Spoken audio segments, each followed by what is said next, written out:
ధర్మసిందేల కార్యక్రమానికి తిరిగి స్వాగతం. మాధవి గారు, ఇప్పుడు మనం మామిడాకుల గురించి మాట్లాడాం. అదేవిధంగా మామిడి పండుకి ఏమైనా ఔషధ గుణాలు ఉన్నాయంటారా? ఈ మామిడాకులు మనం ఎలా తోరణంగా పెట్టడం వల్ల కార్బన్ డైఆక్సైడ్ తీసుకుని ఆక్సిజన్ మనకి ఇస్తుంది, అది ఒక రకంగా మనకు ఆరోగ్యపరమైన స్థితి అని చెప్పారు. ప్రతి పండగకి మనం ప్రత్యేకించి మామిడి సీజన్ బట్టి మామిడి పండు కూడా మనం వాడుతుంటాం, ఎక్కువగా తీసుకుంటుంటారు. అయితే దీనిలో ఏమైనా ఔషధ గుణాలు ఉంటే అది కొంచెం వివరంగా చెప్పండి మాధవి గారు. ఈ మామిడి పండు అది వచ్చే కాలంలో తీసుకుంటే అసలు రోజుకి ఒక మామిడి పండు తింటే సంవత్సర కాలం అంతా కూడా ఎటువంటి వ్యాధి మన జోలికి రాదు అని ఆయుర్వేదంలో మనకి సూచించారండి. ఈ పండు తినటం వల్ల రక్తహీనతని చాలా సమర్థవంతంగా తగ్గిస్తుంది. అలాగే లోన అల్సర్లు లాంటి వాటిని కూడా అవి తగ్గించే గుణం ఉంది. గాయాలు వాటిని కూడా చక్కగా మాన్పుతుంది. అది ఆకు మనం తుంచినప్పుడు కొంచెం చిన్న నీళ్లు లాంటి పదార్థం వస్తుంది అనమాట. అది చాలా ఔషధాలతో కూడి ఉంటుంది. ఆకులు కూడా మన ఔషధాన్ని దానికి ప్రస్ఫుటంగా మనం చూస్తూ ఉంటాం అనమాట. అదే ఇక్కడ మనకి ఏంటంటే వినాయక చవితి చేసేటప్పుడు వినాయక చవితిలో పాలవెల్లి కడతామండి. పైన పాలవెల్లి కడతాం, ఏ దేవుడికి అలా కట్టాము. అందరికీ ఏంటంటే మనం కలసారాధన చేసి అమ్మవారికి పూజ చేస్తుంటాము. అలాగే శివుడికి అయితే అభిషేకం చేస్తాము. అలా విష్ణువు అయితే పువ్వులతో చక్కగా అలంకరణ ప్రయాణం చేసి చేస్తాం. అది వినాయకుడికి ఒక్కరికి మాత్రం పాలవెల్లి కడతాం. పాలవెల్లి కట్టి ఆ పైన అన్ని రకాల కాయగూరలు, అదే విధంగా మీరు అన్నట్టు పళ్ళు ఇవన్నీ కూడా వేలాడదీస్తాం, తీసి చక్కగా వినాయకుడి మధ్య పెడతాం. అసలు పాలవెల్లి కట్టడంలో విశిష్టత ఏంటి, ఎందుకు కడతాం, కొంచెం వివరంగా చెప్పండి మేడం. ఇప్పుడు పాలవెల్లి మనం రకరకాల కాయలు, పిందెలు చూస్తుంటాం. యాపిల్ పళ్ళు, బిల్వ కాయలు, మారేడు కాయలు, అలాగే వెలగ కాయలు కూడా ఆ సమయంలోనే చూస్తుంటాం. మొక్కజొన్నలు ఈ సీజన్లో ఈ టైంలో మనకి అందుబాటులో ఉండే ఎన్ని రకాలు దొరికితే అన్ని కూడా మనం వాటికి వేలాడేయటము. అలాగే పుష్పాలు కూడా, ఈ కలువ పువ్వులు, తామర పువ్వులు, ఇటువంటివన్నీ కూడా మనం అక్కడ చక్కగా అలంకరణ చేసి ఆయనకి ఏర్పాటు చేస్తూ ఉంటాం.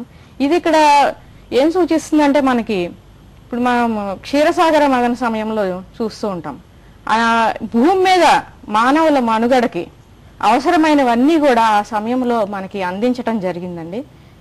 కామధేనువు, కల్పవృక్షము, అలాగే ధన్వంతరి, ఔషధాలన్నీ కూడాను, ఆ విధంగా లక్ష్మీదేవి, సిరి సంపదలు, ఇవన్నీ కూడా చక్కగా లక్షణంగా ఇవన్నీ ఏర్పాటు చేసి ఆ తర్వాత ఇక్కడ మానవుడు రావటము ఇవన్నీ కూడా జరిగాయి.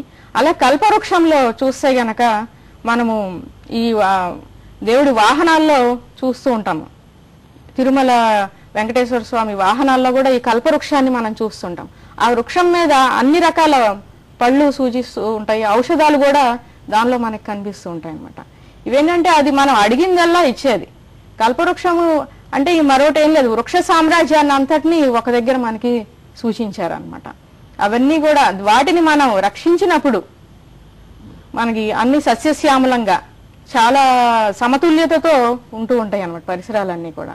సో వినాయకుడు వచ్చి మూలాధారానికి అధిపతి, అంటే ఆయన భూమికి సూచిస్తూ ఉన్నారు. అందుకనే ఇవాళ మనము పర్యావరణ వినాయకుడు అంటే గ్రీన్ గణేష అని కూడా మనం మట్టి వినాయకుడినే ఎందుకు పెట్టాలి ఏంటి అన్నది కూడా చాలా విశేషంగా మనం చూస్తూ ఉన్నాము. సో ఈ భూమి సక్రమంగా లక్షణంగా ఉండాలి అంటే వీటన్నిటినీ కాపాడినప్పుడే భూమి నుంచి ఉద్భవించే ఈ వృక్ష జాతి అంతటినీ కూడా మనం సంరక్షించాలి అని సూచించటం ఒక దానికి విశేషంగా చెప్పుకోవచ్చు అనమాట. సో ఈ సమయంలోనే ఆయన భూమి నుంచి ఈ వృక్ష సంపదను అంతటిని కూడా, పళ్ళు, పువ్వులు, సమస్తాన్ని కూడా, ఈ 21 ఏకవింశతి పత్రాలే కాకుండా సమస్తమైన పళ్ళని వీటన్నిటిని కూడా ఆయన సూచిస్తున్నారు అనమాట. అంటే పాలవెల్లికి ప్రత్యేకత అంటే ఏమైనా అర్థం ఉందంటారా? పాలవెల్లి కట్టడంలోని వీటికి అన్ని రకాల కాయగూరలు కలిపి కడతారు కదా, వాళ్ళు దానికి ప్రత్యేకత ఏముందంటారా ఆధ్యాత్మికంగా? మన పరిసరాల్లో చుట్టుపక్కలలో కూడా ఇవన్నీ ఉన్నాయి అంటే ఆ వినాయకుడి చైతన్యం కూడా మన పరిసరాల్లో ఉందని, వీటి ద్వారా మనకి అందుబాటులోకి వస్తున్నారు. వాటిని మనం ఆరాధించాలి, వాటిని మనం ఆదరించాలన్నమాట. ఇప్పుడు మనము ఇక్కడ రోడ్ మీద అది వెళ్తూ ఉంటే, బజార్లో అది వెళ్తుంటే మనకి చిన్నప్పుడు నేర్పించిన గురువులు వాళ్ళు ఎవరైనా కనిపిస్తే మనము వాళ్ళకి ఆదరంగా వంగి నమస్కారం చేయటము అలా చేస్తుంటాం. అలాగే ఈ వృక్షాలు, ఈ సంపద అంతా కూడా ఆయన ఆదరించారు అంటే మనకు అలా కనిపించినప్పుడు మనం కూడా వాటికి ఒక నమస్కారం, వాటిని ఆదర సూచకంగా మనం చేస్తుంటాం. అది ఆయన వీటన్నిటినీ కూడా పెద్దపీట వేసి ఆరాధిస్తూ మనకు కూడా అదే సూచిస్తూ ఉన్నారు. ఇప్పుడు స్టూడియో అన్న వారు దీనికి పర్యావరణానికి ఇంత పెద్ద పీట వేసి మనకి ఈ జ్ఞానాన్ని అందరినీ కూడా ప్రజలకి అందించాలని ఏ విధమైన మంచి సంకల్పం కలిగిందో అలాగా ఆయన మనకి సూచించింది ఆయన మనం చేసినప్పుడు ఆయన సంతృష్టి చెందుతారు. ఇప్పుడు ఇక్కడ కరవీర పత్రం అని అంటారు కదండి, కరవీర పత్రాన్ని ఎందుకు స్వామివారికి ఇస్తారు? కరవీర పత్రంలో ఉన్న ఆధ్యాత్మిక చింతనం ఏమిటి? తర్వాత మీరు ఔషధ గుణాలు ఏమైనా ఉన్నాయా? ఇది నిత్యం మనం 21 పత్రాలు అదుడు వాడతాం కాబట్టి వినాయకుడి పూజలో, దాని వివరం కొంచెం చెప్పండి మేడం. తప్పకుండా అండి. దీని మంత్రం గనక చూసినట్లయితే మనం ఓం వికటాయ నమః కరవీర పత్రం సమర్పయామి, ఓం వికటాయ నమః కరవీర పత్రం సమర్పయామి, ఓం వికటాయ నమః కరవీర పత్రం సమర్పయామి అని ఈ విధంగా మంత్రసహితంగా ఈ పత్రాన్ని మనం సమర్పిస్తూ ఉంటాము. ఇక్కడ వినాయకుడిని వికటాయ నమః అని సంబోధించారు. వికటంగా అంటే ఆయన మనం విడివిడిగా ఆయన రూపాన్ని మనం గుర్తు చేసుకుంటే బొజ్జ గణపతి, పెద్ద చెవులు, ఏనుగు ముఖము, ఇంత తొండము, ఇవన్నీ మనకి వికటంగా అనిపించవచ్చు. కానీ ఆయన్ని మనం చూసినప్పుడు ఆయన ఎంతో ప్రసన్నంగా ప్రశాంతంగా ఇంకా చూసే కొద్దీ చూడాలనిపించేలాగా మనకి వినాయకుడు దర్శనం ఇస్తూ ఉంటారు అనమాట. అలాగే ఇటువంటి గుణాలన్నీ కూడా ఈ కరవీర పత్రంలో మనం విశేషంగా చూడవచ్చు అనమాట. అంటే కరవీర పత్రం యొక్క ఆకు ఆ విధంగా కనబడుతున్నట్టారా, వినాయకుడి యొక్క రూపంలో కనబడుతున్నట్టారా? ఆ పత్రంలో ఉన్న ఔషధ గుణాలు ఏంటి కొంచెం చెప్పండి. ఆకు ఆ విధంగా కనిపిస్తుంది కానీ దాన్ని అది కూడా మరొక విషం కొంచెం ఆ గుణాలు కలిగిన మొక్క అనమాట. అమ్మ ఇది విషం కదా, దాన్ని దూరం పెట్టేద్దా అన్న ఆలోచన మనకి వెంటనే వస్తూ ఉంటది అనమాట. కానీ దాన్ని చూసి భయపడకండి, అది మనం తగు జాగ్రత్తలు తీసుకోవడానికి సూచించారు అంతే. మనం ఎప్పుడు కూడా ఈ మొక్క వల్ల చాలా హాని జరిగింది, చెడు జరిగింది అని మనం ఎక్కడ వినం అనమాట. కేవలం ఏంటంటే ఆ మొక్క జోలికి వెళ్ళినప్పుడు మనం దాన్ని స్పృశించినా స్పర్శించినా ఏంటి ఆ పత్రాలు ఆకులు సేకరించిన తర్వాత మీరు చేతులు శుభ్రం చేసుకుని మిగతా కార్యక్రమాల్లోకి వెళ్ళటము అలాగా. లేదంటే అవి పట్టుకున్న ఆ తర్వాత ఆ చేతుల్ని కళ్ళు చాలా సున్నితంగా ఉంటాయి మనకి, లేదంటే నోట్లోకి తీసుకోవటం కానీ తెలియకుండా, అంటే చేతులు ఆ చేతులతో ఏమన్నా ఆహారం తీసుకున్న దాని ద్వారా మనకి లోనకెళ్ళి హాని కలిగించే ఇది ఉంది సుమా అని మనకి సూచించారు. అందుకని ఆ గుణాన్ని మీరు చూసి దాన్ని దూరం చేయొద్దు, ఆదరణ లేకుండా చేయొద్దు, దాన్ని కూడా చేరదీయండి అని మనకి చూపిస్తున్నారు. ఈ కరవీర పత్రం అంటే మనకి చాలా విరివిగా అందరి దొడ్లలో ఇది ఉంటుంది. కానీ ఇందాక చెప్పినట్టుగా మనకి ఆ మిస్సింగ్ కనెక్షన్ పోయింది అనమాట, దాంతో సంబంధం. అది మనం నిత్యము చూసే ఈ పువ్వులను మీరు చూసుంటారు, గన్నేరు పువ్వు కరెక్ట్ గా అదే అండి. సో ఇంకా దేశవాళీ గన్నేరు ఇంకా ముద్దగా పూస్తూ ఉంటుంది. ఇప్పుడు చాలా రకాల హైబ్రిడ్ వెరైటీస్ మనకి వచ్చేసినాయి. కానీ పూజలో మాత్రం శ్రేష్టంగా మనకి పురాతనం నుంచి చాలా కాలాల నుంచి మనకి వస్తున్న మొక్కల్ని వాడటమే చాలా శ్రేయస్కరము శ్రేష్టము కూడా అన్నమాట. సో ఈ మొక్కల్ని మనం ఇంట్లో మొన్న మీరు అడిగారు ఇవి ఇళ్లలో వేసుకోకూడదు అని చెప్పేసి అని అంటారని, అది దీనికి దగ్గరగా సంబంధించి మనం పచ్చగన్నేరు అని ఇంకో మొక్కను చూస్తూ ఉంటాం. చాలా పసుపుగా ఉంటాయి పువ్వులు, అది శివుడికి చాలా ప్రీతికరము. అది కూడా పచ్చగన్నేరు తింటే చాలా విషతుల్యము అని చెప్పని మనం చాలా వాడుకలో కూడా చూస్తూ ఉంటాం అన్నమాట. సో దాన్ని ఎక్కువగా మనము దేవాలయాల్లో వీటిని చూస్తూ ఉంటాం. ఇప్పుడు గన్నేరు అన్నా ఈ కరవీర పత్రం అన్నా ఒకటే మీరు అన్నారు కదా, ఈ గన్నేరు పత్రం ఇందులో కూడా మనకి వినాయకుడు యొక్క స్థితి ఏ విధంగా మనం చూడడానికి అవుతుంది? వినాయకుడు రూపం ఏమైనా ఉందంటారా? వినాయకుడు దీన్ని ప్రత్యేకంగా ఆదరణ చేయడంలో విశేషం ఏముందంటారా? అదేవిధంగా ఔషధ గుణాలు ఏంటి ఉన్నాయి ఇందులోని కొంచెం చెప్పండి మేడం. ఈ దీనిలో ఇందాక చెప్పినట్టుగా కొంచెం విషం గుణాలు, ఇలా తుంపినప్పుడు కూడా ఇది నీరు కారుతూ ఉంటుంది, అవి ఉంటాయి. అలాగే మనం ఈ పువ్వుల్ని చూసినట్లయితే చక్కటి ఆ మొగ్గలు చాలా ఎరుపుదనం ఉంటుంది అనమాట దీనిలో.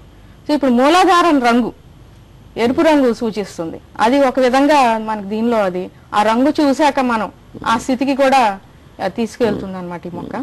ఇంకా ఔషధ గుణాలు చూస్తే ఇది మనకి వచ్చే క్యాన్సర్ ని చాలా, ఇది క్యాన్సర్ స్పెషలిస్ట్ అని చెప్పాలన్నమాట, చాలా సమర్థవంతంగా తగ్గిస్తుంది. ఇప్పుడు ముళ్ళుతోనే తీయాలని మనం వింటూ ఉంటాం. అలాగే క్యాన్సర్ అనేది ఏంటంటే మన శరీరానికి అది చాలా విషం, అంటే చాలా చెడు చేస్తుంది అనమాట. అటువంటి తీవ్రమైన మనకి హాని కలిగించే ఆ క్యాన్సర్ ని తీయడానికి దీనిలోని విషము అన్న గుణం తోటి దాన్ని తొలగించడం జరుగుతుంది అనమాట. అట్లాగే అందుకని ఆ గుణం అందువల్ల దాన్ని దూరం చేసుకోవద్దు, చేరతీయండి. ఏ విధమైనప్పటికీ ఔషధ గుణం ఉంది కాబట్టి ఇక్కడ ఆధ్యాత్మికంగా కూడా కొంతవరకు వినాయకుడు యొక్క ఆదరణ ఉంది కాబట్టి ఆ రకంగా చేయడం అవసరం అంటారు. అయితే ఇప్పుడు కరవీరపట్నం మనం కాకుండాను ప్రత్యేకంగా వినాయకుడు పూజ చేసేటప్పుడు అంటే గొడుగు పెడుతుంటారండి. పైన గొడుగు పెట్టడం, పాలవెల్లి కట్టడమే కాకుండాను గొడుగు కూడా పెడుతుంటారు. ఇలా గొడుగు పెట్టడంలో ఏమైనా సంప్రదాయం ఉందంటారా మనకు? లేదంటే మిగిలిన దేవతలకు అలా చేస్తుంటే కనబడదు, వినాయకుడికి అలా కనబడుతుంటాయి. దాని విశిష్టత కొంచెం చెప్పండి. సో ఇప్పటివరకు చూస్తూ ఉన్నాం, ఇన్ని పత్రాలని మనం ఆయనకి సమర్పిస్తున్నాం. ఇన్ని వేసిన తర్వాత ఆయన అసలు దానిలో మొత్తం మునిగిపోయి ఉంటారు. మనకి ఎక్కడున్నాడు గణపతి అని వెతుక్కుంటూ ఉంటాం అన్నమాట. ఇన్ని చేసిన మీద మళ్ళీ మన పెద్దవాళ్ళు ఏం సూచించారు, ఆయన పైన ఆయనకి చక్కగా అలంకరణగా గొడుగు పెట్టారు. మనం సరదాగా చేసుకుంటాం, పిల్లలు కూడా సరదా పడుతుంటారు. అయితే దీన్ని సూక్ష్మంగా మనకి ఏమని చెప్తున్నారంటే వీటన్నిటినీ మీరు సంరక్షించండి అని చెప్పని మళ్ళీ అదే విషయాన్ని మన పలు విధాలుగా నొక్కి వక్కాణిస్తున్నారు. పాలవెల్లిలో కూడా మనకి అదే మెసేజ్ వస్తుంది. ఇక్కడ కూడా దాన్ని ఇంకా విశేషంగా మనకి అందిస్తూ ఉన్నారు అనమాట. వీటిని సంరక్షించండి.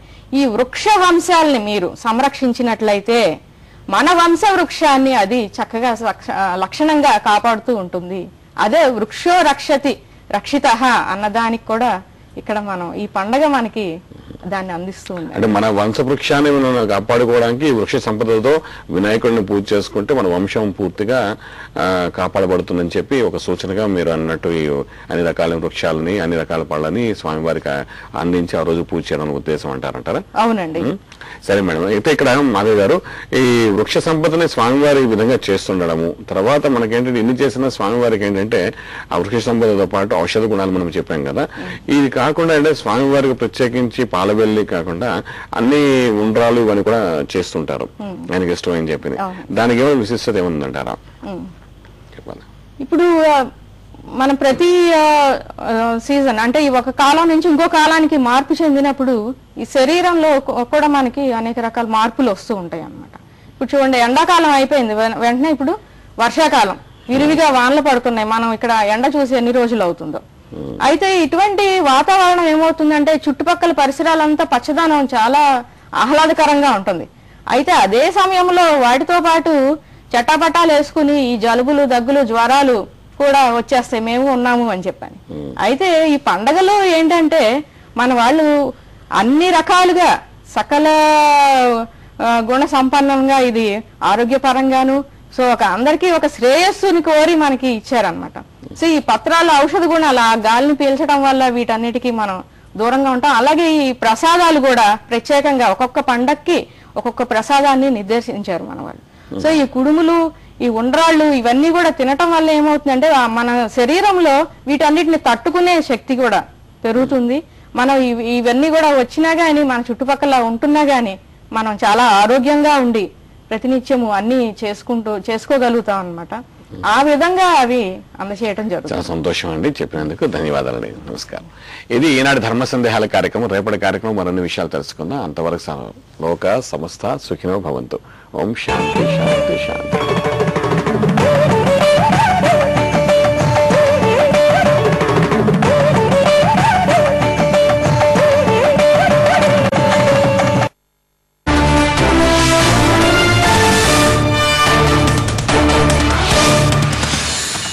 ఈ బులెటిన్ సాహసమర్పణ శుభారంభం మిఠాయితో